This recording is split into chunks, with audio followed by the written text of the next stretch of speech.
Sou a Silvia Lienzi e hoje vamos apresentar a atividade de extensão sobre CTC do solo.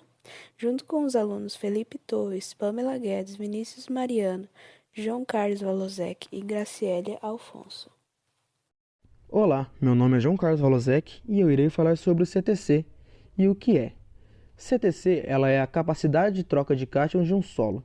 Então, é a capacidade que as partículas do solo têm para reter cátions. Os cátions são elementos de carga positiva, como o cálcio, que é o Ca2+, magnésio, Mg2+, potássio, K+, sódio, Na+, hidrogênio, H+, e alumínio 3+.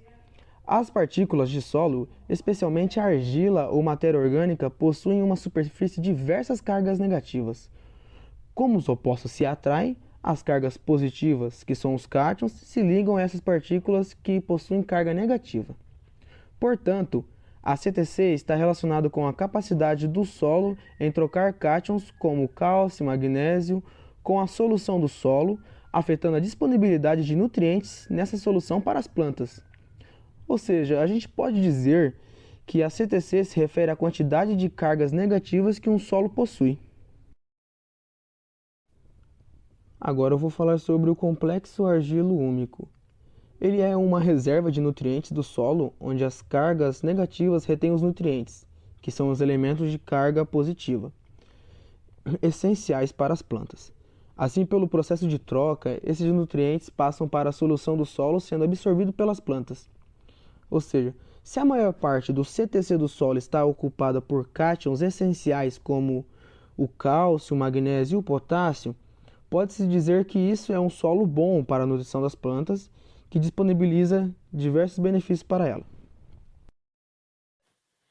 Como as plantas absorvem esses nutrientes do solo?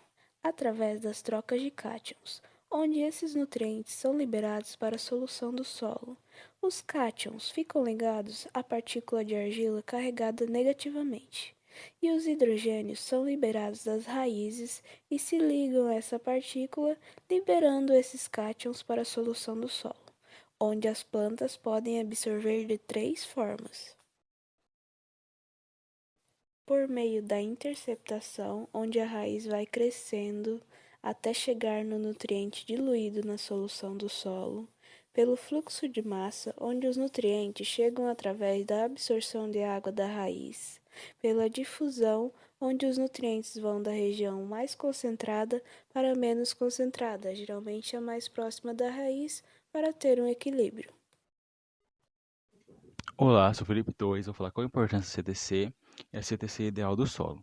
Basicamente, a nível de manejo, a CTC do solo geralmente pode ser medida em CTC pH7, CTC efetiva e CTC calculada.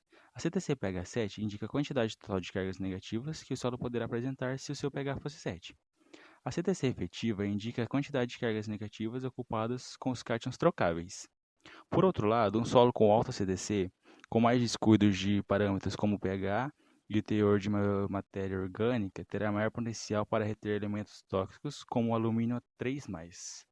De modo geral, ao interpretar a CTC pH7 em uma análise de solo, tem em si os seguintes referenciais: a CTC baixa, menor que 50 mmol decímetros cúbicos ou menor que 5 centimol decímetros cúbicos; a CTC média, de 50 a 100 mmol decímetros cúbicos ou 5 a 10 centimol decímetros cúbicos; a CTC alta, maior que 100 mmol decímetros cúbicos ou maior que 10 centimol decímetros cúbicos. Vou falar por que aumentar a CTC do solo. Porque a maioria dos nossos solos brasileiros, a argila é de baixa atividade. Lembrando que, em geral, quanto maior a CTC do solo, melhor será a sua fertilidade. Como faz para aumentar esse CTC? O aumento da CTC pode ser feito de duas formas: pela adição de argila, no entanto, essa prática é inviável do ponto de vista prático. E uma segunda forma é pela adição da matéria orgânica, seja ela pela adição de esterco, composto orgânico, que vão decompor. Essa foi nossa atividade de extensão sobre CTC do solo. Obrigado.